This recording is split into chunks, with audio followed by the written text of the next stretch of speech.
Saya sudah mengakui bahwa Nabi Isa itu yang dulu saya tahunya itu anak Tuhan, saya sudah tahu atas izin Allah dengan ilmu yang saya dapatkan dari Al-Quran. Saya tahu bahwa itu adalah hoax, karena Allah cuman satu. Allah itu Esa, lam yalid walam yulad, tidak beranak dan tidak diperanakan, dan tidak ada satupun yang setara dengan Allah. Masya Allah. Sebenarnya sebelum kalian menanyakan hal demikian pada tahun 2021, ternyata pada abad ke-7 Masehi, pertanyaan yang sama telah ditanyakan oleh seorang khalifah pada zaman Abbasiyah, namanya Khalifah Al-Mahdi.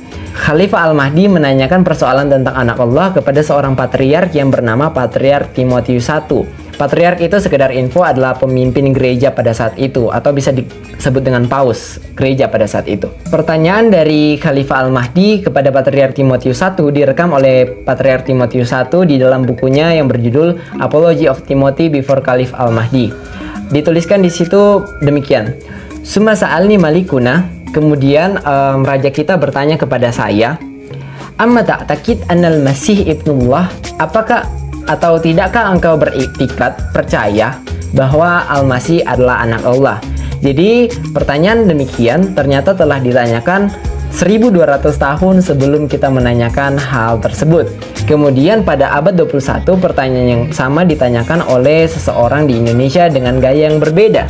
Kalau Khalifah Al-Mahdi menanyakan hal tersebut dengan sopan, dengan baik, dengan gaya yang santun, sedangkan pada abad 21 Masehi orang ini menanyakan hal tersebut dengan gaya yang nggak tahu. Kita lihat saja ya.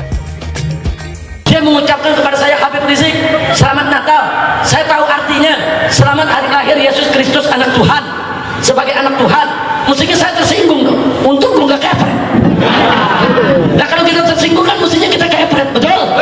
Mana aja lu anak Tuhan dari mana? Kalau Yesus anak Tuhan, bidannya siapa?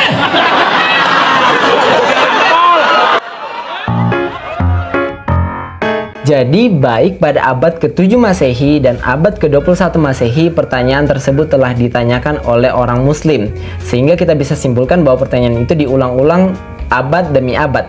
Kalau pada abad ke-7 kita memiliki Patriark Timotius, maka izinkan saya pada abad 21 ini menjelaskan hal tersebut. Jadi mari kita memulai video ini dengan sebuah pertanyaan. Ma makna al-Masih ibnullah fil Masih ya? Apa makna Kristus adalah anak Allah di dalam kekristenan?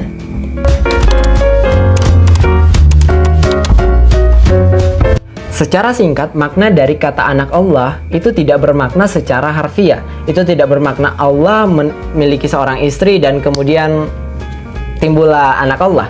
Tidak demikian. Na'udzubillah min zalik. Orang Kristen percaya bahwa kata anak Allah atau ibnullah ini bermakna secara kiasan atau metafora. Dan makna kiasan atau metafora ini sama halnya dengan kita mengatakan anak kunci, anak buah, anak jalanan.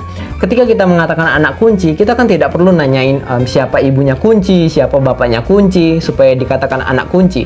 Kita juga ketika mengatakan anak buah, kita tidak perlu nanya siapa bidannya buah dan muncul anak buah gitu. Itu tidak perlu ditanyakan hal demikian, karena itu bermakna secara kiasan. Jadi apa makna dari anak Allah? Apa makna kiasan dari anak Allah? Makna kiasan dari anak Allah itu berarti bahwa sang firman atau yang disebut sang anak ini keluar dari sang bapa atau sang wujud. Teman-teman bisa lihat penjelasan lebih lengkap tentang firman Allah, tentang wujud Allah di dalam video saya tentang Tritunggal. Singkatnya begini teman-teman, ketika sang firman keluar dari sang bapa, keluar dari sang wujud, inilah yang dikatakan sebagai proses kelahiran sang firman atau keluarnya sang firman atau nuzulnya sang firman. Dan nuzulnya sang firman atau turunnya sang firman ini dikatakan sebagai kelahiran sang firman. Makanya dalam syahadat kita, syahadat orang Kristen, syahadat Nisya, kita mengatakan demikian. Pisteuo eis ena kurion ieson Christon. Aku percaya kepada Tuhan Yesus Kristus. Ton uyon teo ton monogene, anak Allah yang tunggal. Dan perhatikan frasa selanjutnya. Ton ekto patros geneithenta, yang lahir dari sang bapa. Pertanyaan di sini, apakah ada anak yang lahir dari sang bapa? Jelas jawabannya tidak ada. Oleh karena itu kita tidak memaknai bahwa kata anak Allah ini berarti Allah memiliki seorang istri dan kemudian melahirkan Isa Al-Masih sebagai anak Allah. Melainkan kata anak Allah ini dimaknai secara kiasan atau metafora yang melambangkan keluarnya Isa Al-Masih dari wujud sang Bapa atau wujud Allah. Kesimpulannya teman-teman, secara keilahian Isa Al-Masih itu adalah anak dari sang Bapa tanpa ibu. Jadi sang Bapa tidak perlu cari istri untuk mendapatkan Isa Al-Masih gitu. Dan secara kemanusiaan atau kedagingan, Isa Al-Masih adalah anak dari ibu, seorang ibu tanpa seorang bapa. Kita tahu bersama bahwa Al-Quran dan Alkitab mengatakan bahwa Isa Al-Masih adalah anak dari perawan Maryam yang tidak memerlukan benih dari Yusuf untuk melahirkan Isa Al-Masih. Jadi kita tidak perlu repot-repot cari bidannya Isa Al-Masih itu siapa, karena Isa Al-Masih disebut dengan anak Allah. Saya harap penjelasan saya cukup jelas, dan kalau belum jelas dan belum mengerti, ada dua kemungkinan. Satu, Anda memang belum paham dan belum mengerti. Yang kedua, Anda memang sudah benci dan terlanjur nggak suka dengan kekristenan sehingga Anda nggak mau tahu.